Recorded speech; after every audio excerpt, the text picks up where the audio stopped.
Aquí se está hablando de dosis de vacunas aplicadas, considerando que algunos esquemas son de 2 dosis de vacunas. Esto nos llevaría todavía a un menor número de personas que han sido vacunadas en todo el planeta.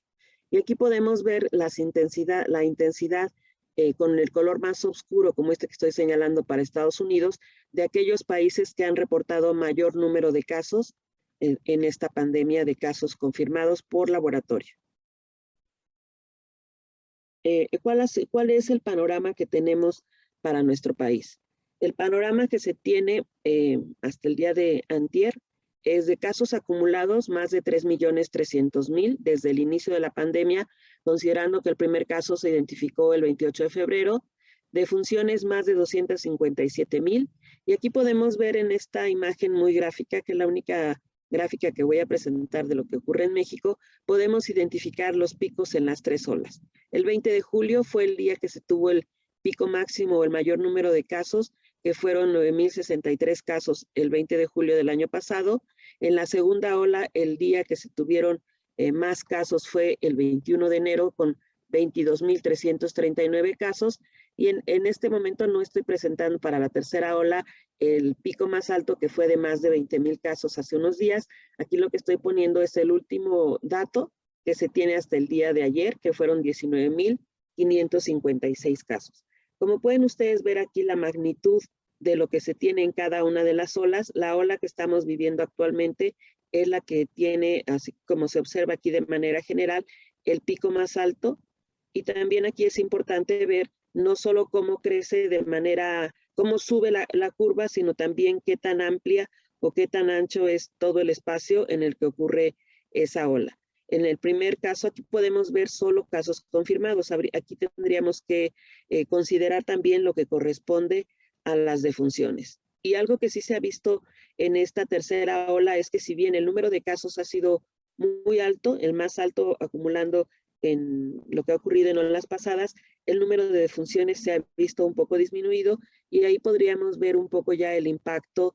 de las vacunas, pero más adelante vamos a ver que no solo las vacunas son las medidas que se tienen que utilizar como medidas de prevención.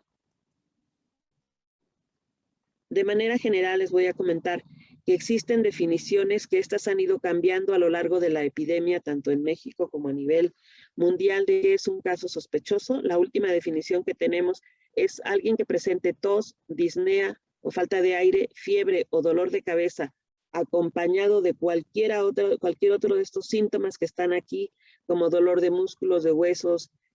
dolor en la garganta, escalofrío, dolor en el tórax, escurrimiento nasal, frecuencia respiratoria aumentada, pérdida del olfato, del olfato y pérdida del sentido del gusto, conjuntivitis o irritación en los ojos y diarrea. Con uno de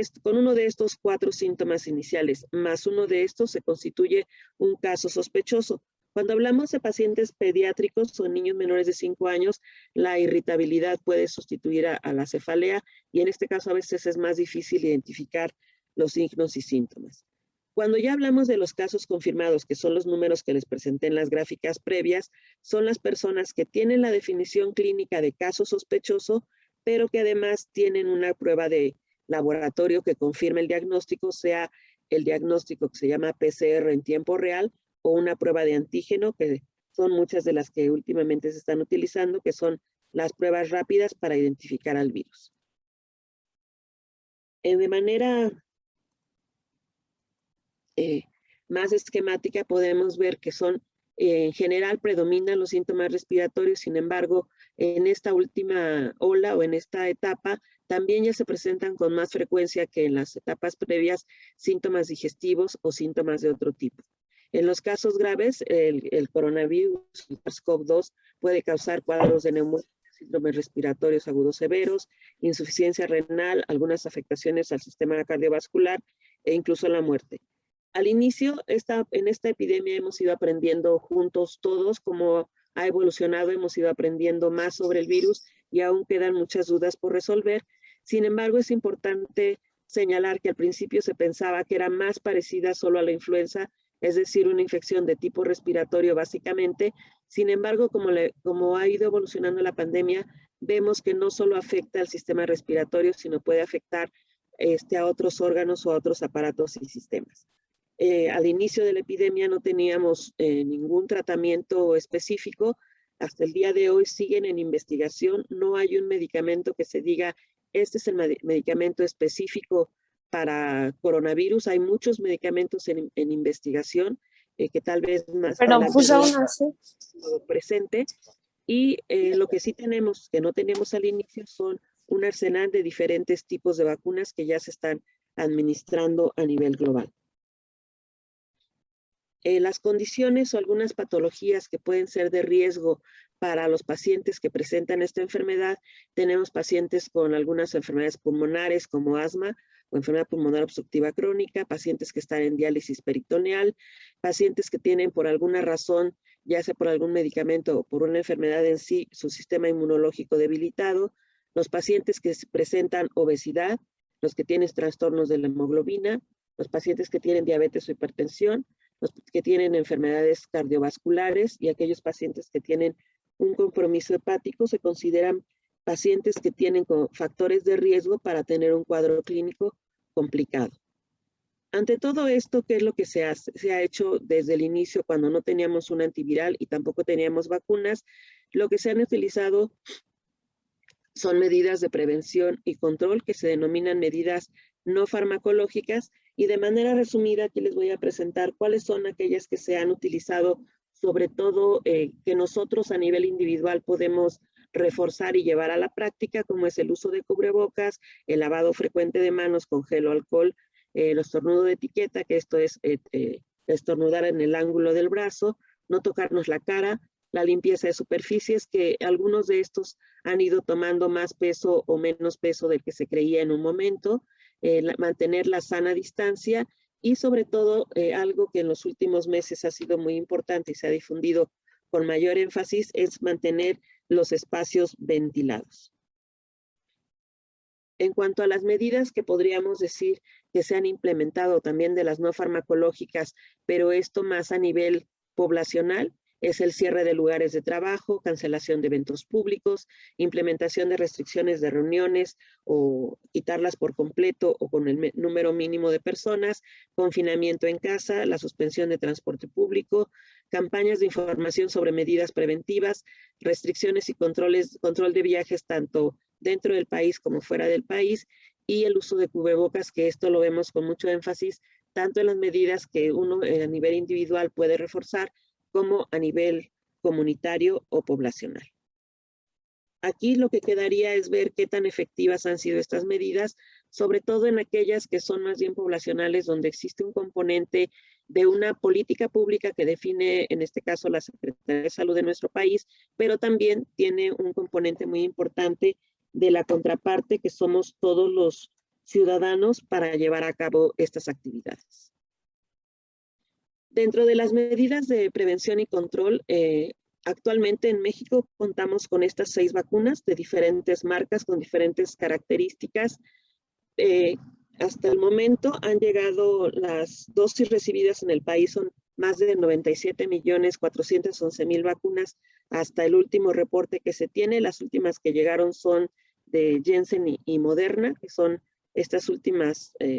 las más recientes que fueron aprobadas para su uso en México, y algunas de ellas han sido, la mayoría han sido adquiridas y unas cuantas han sido donadas. Aquí podemos ver desde el 24 de diciembre, que fue cuando se empezó la vacunación en nuestro país, empezando por el personal de salud, este ha sido el avance que se tiene registrado hasta el 26 de agosto, y aquí podemos ver cómo han habido algunas fluctuaciones, pero aquí está reportadas todas las dosis y su avance diario que podemos observar en esta gráfica. Resumiendo, de todas esas vacunas, más de 97 millones que han llegado, aquí podemos ver cuántas personas han sido ya vacunadas, que son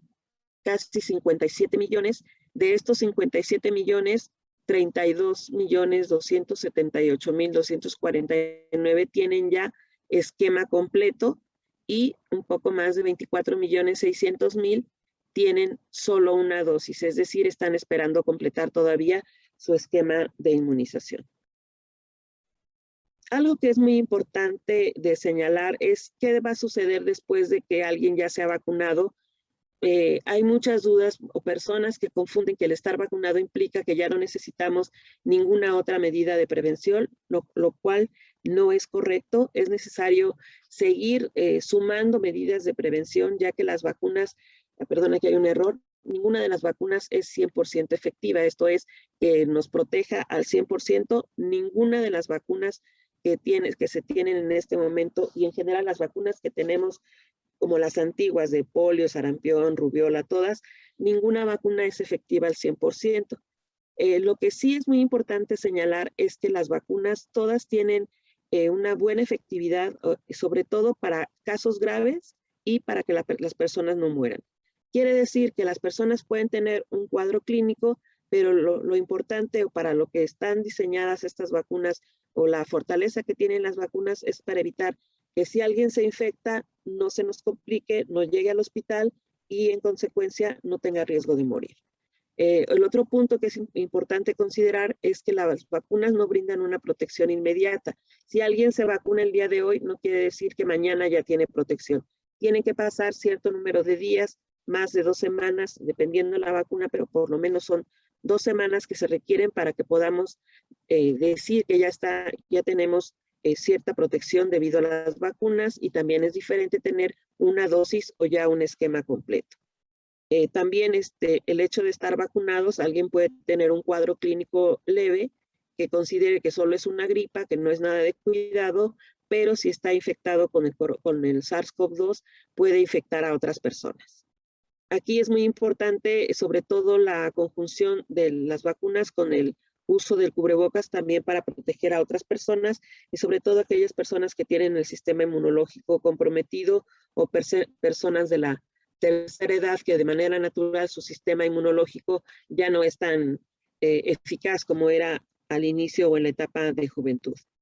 Y el otro punto que es importante también, de nuevo, es el uso de las mascarillas o cubrebocas. Nos van a proteger contra cualquier variante del coronavirus, aún a pesar de las mutaciones, y también esto hay que tenerlo en cuenta para las vacunas.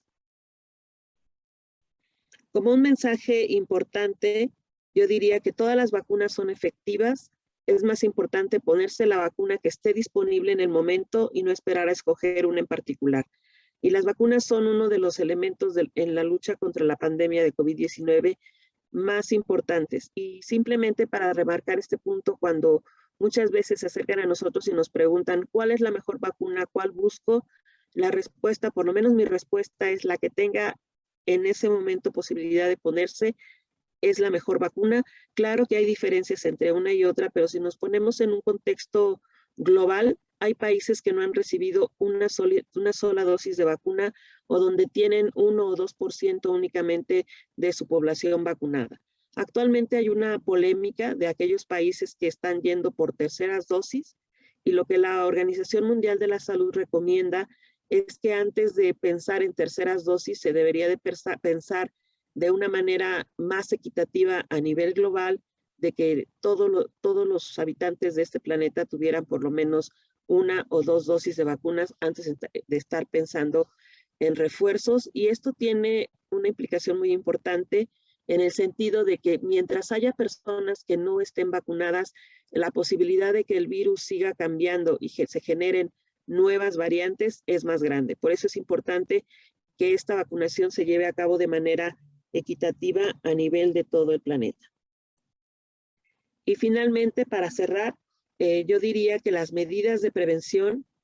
contra el COVID-19 es la suma de acciones, donde aquí tenemos un modelo que se llama el modelo del queso suizo, donde podemos ver que el queso suizo tiene una serie de orificios, que lo que vamos a hacer es, sumando